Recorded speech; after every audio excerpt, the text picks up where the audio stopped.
കഥകളുടെ ഇന്നത്തെ അധ്യായത്തിലേക്ക് എല്ലാവർക്കും സ്വാഗതം.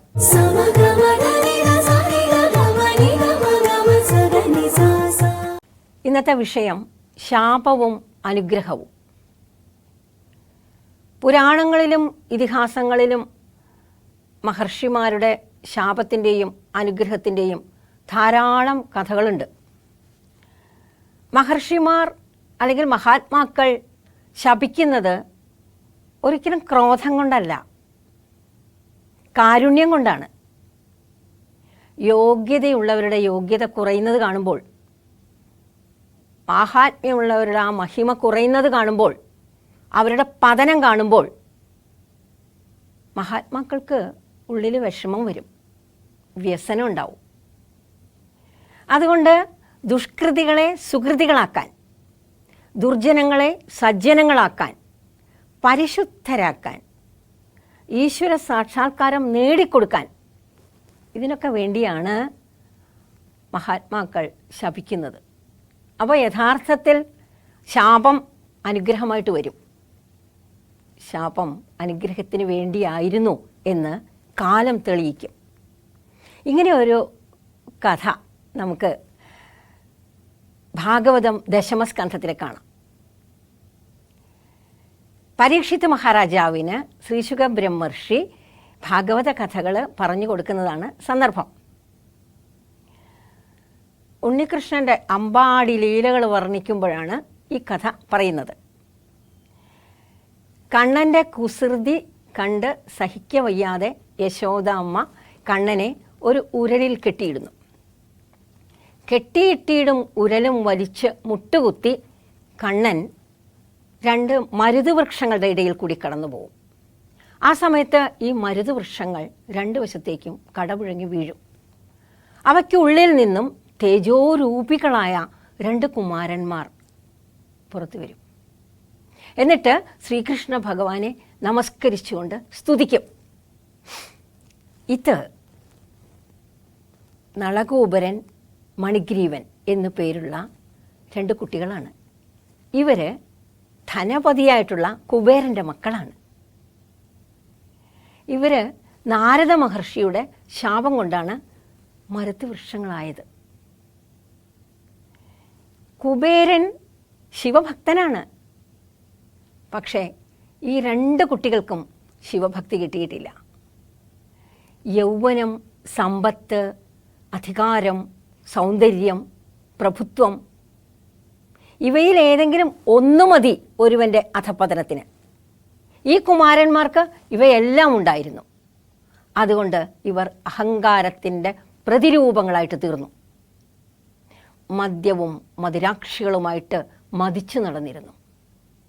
ഒരിക്കൽ ദേവസ്ത്രീകളുമൊത്ത് ഇവർ ഗംഗയിൽ ജലക്രീഡ നടത്തിക്കൊണ്ടിരുന്നു. ഗംഗ പുണ്യനദിയാണ്, പവിത്ര നദിയാണ്. അവിടെ കുറേ കാര്യങ്ങൾ നിഷിദ്ധങ്ങളാണ്. ഗംഗയിൽ എണ്ണ തേച്ച് കുളിക്കരുത്, അഴുക്ക് വസ്ത്രങ്ങൾ കഴുകരുത്, ചൂടിയ മാലകൾ ഒഴുക്കരുത്, വിവസ്ത്രരായിട്ട് അല്ലെങ്കിൽ വസ്ത്രമില്ലാതെ നിന്ന് കുളിക്കരുത്, ജലക്രീഡ നടത്തരുത് തുടങ്ങിയവ.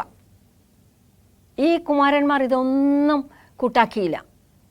ആരെയും കൂസലില്ലാത്ത അഹങ്കാരികളായിട്ടുള്ള ഇവർ മതോന്മത്തരായിട്ട് ദേവസ്ത്രീകളുടെ കൂടെ ജലക്രീഡ നടത്തിക്കൊണ്ടിരുന്നു. നാരദ മഹർഷി ആ വഴിക്ക് വന്നു. ദേവസ്ത്രീകൾക്ക് മഹർഷിയെ കണ്ട് പരിഭ്രമമായി. അവർ ഓടി ഒളിച്ചു. പക്ഷെ ഇവർ കുബേരൻ്റെ കുട്ടികളല്ലേ, ധനപതിയുടെ കുട്ടികളല്ലേ, ഇവർക്ക് ആരെയും കൂട്ടാക്കേണ്ട കാര്യമില്ലല്ലോ എന്നായിരുന്നു കുമാരന്മാരുടെ ധാരണ. അതുകൊണ്ട് നാരദ മഹർഷി കണ്ട് വകവയ്ക്കാതെ അവർ ജലക്രീഡ തുടർന്നു. ഈ കുട്ടികളെ സൽമാർഗത്തിലേക്ക്, സൽഗതിയിലേക്ക് കൊണ്ടുപോകണം എന്ന മോഹത്തിലാണ് നാരദ മഹർഷി ക്രോധം അഭിനയിച്ച് ഇവരെ ശപിച്ചത്. മരുത്തുവൃക്ഷങ്ങളായി പോകട്ടെ, സ്ഥാവരമായിട്ടുള്ള വസ്തുക്കളായിട്ട് ഇങ്ങനെ ഇരിക്കുമ്പോൾ ഇവർക്ക് മാറ്റം ഉണ്ടാവും. അത് മഹർഷിക്കറിയാം. അതുകൊണ്ട് മഹർഷി പറയും, 2 മരുത് വൃക്ഷങ്ങളായിട്ട് നിങ്ങൾ കുറേ കാലം നിൽക്കണം, അവസാനം ദ്വാപരയുഗത്തിൽ ശ്രീകൃഷ്ണ ഭഗവാൻ വരും. വിഷ്ണുവിൻ്റെ അവതാരമാണത്. ആ കൃഷ്ണ ദർശനം കിട്ടിക്കഴിയുമ്പോൾ നിങ്ങൾക്ക് പൂർവ്വരൂപം കിട്ടും. അതുവരയ്ക്കും വൃക്ഷങ്ങളായിട്ട് നിൽക്കുക. അങ്ങനെ വൃക്ഷങ്ങളായിട്ട് നിൽക്കുമ്പോഴാണ് കെട്ടിയിട്ടിയുടെ മുരലും വലിച്ച് മുട്ടുകുത്തിക്കൊണ്ട് കണ്ണൻ വരുന്നത്. നോക്കൂ, അഹങ്കാരികളായിട്ടുള്ള ചെറുപ്പക്കാർക്ക് മഹർഷി അവരെ പരിശുദ്ധരാക്കി അവർക്ക് ഈശ്വര ദർശനം കൊടുത്തു. ശാപം ഇവിടെ അനുഗ്രഹമായി. വാസ്തവത്തിൽ ശപിക്കുകയല്ല ചെയ്തത്, അനുഗ്രഹിക്കുകയാണ്.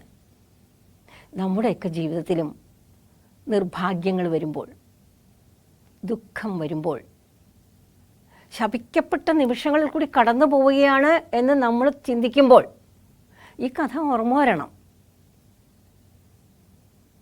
പ്രകൃതി ഓരോ ദുഃഖത്തിൻ്റെ ഉള്ളിലും അറിവിൻ്റെ ഒരു നിധി ഒളിപ്പിച്ചു വെച്ചിട്ടുണ്ട്. വ്യഥ പോലെ അറിവേകിടുന്ന സദ്ഗുരുവും മർത്യനു വേറെയില്ല താൻ എന്നാണല്ലോ കവിവാക്യം. ഈ അറിവ് നമുക്ക് പകർന്നു തരാനാണ് ഓരോ നിർഭാഗ്യങ്ങളും. അപ്പോൾ നിർഭാഗ്യങ്ങൾ വരുമ്പോൾ തളരരുത്, തോൽക്കരുത്, തകരരുത്. അവയെ സധൈര്യം നേരിട്ടുകൊണ്ട് ഏത് പ്രതികൂല സാഹചര്യത്തെയും അനുകൂലമാക്കിക്കൊണ്ട് മുന്നോട്ട് പോകണം. എന്തുകൊണ്ടെന്നാൽ ഓരോ ശാപവും കാലം കൊണ്ട് അനുഗ്രഹമായിട്ട് തീരും. ചിലപ്പോൾ നമ്മൾക്ക് അനുകൂലമായിട്ടുള്ള സാഹചര്യങ്ങൾ തരാത്തത് അത് നമ്മുടെ ഹിതത്തിനായിരിക്കില്ല. നമുക്ക് പ്രിയങ്കരമായിട്ടുള്ള കാര്യങ്ങൾ മാത്രം സംഭവിച്ചാൽ പോരല്ലോ ജീവിതത്തിൽ. പ്രിയമാകുന്നത് ഹിതമാവണം എന്നില്ല. ഒരു പ്രമേഹ രോഗിക്ക് മധുരപലഹാരങ്ങൾ പ്രിയമായിരിക്കും, പക്ഷേ അത് അദ്ദേഹത്തിന് ഹാനികരമാണ് ആരോഗ്യത്തിന്.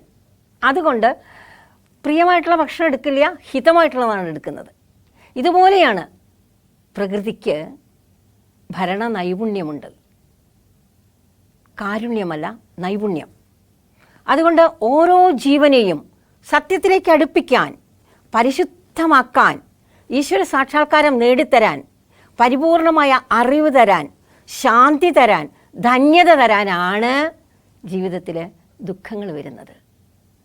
ആ വ്യഥ നമ്മുടെ ഗുരുവായിട്ട് തീരും, മാർഗദർശിയായിട്ട് തീരും, ലക്ഷ്യത്തിലേക്ക് നമ്മളെ കൊണ്ടുപോകും.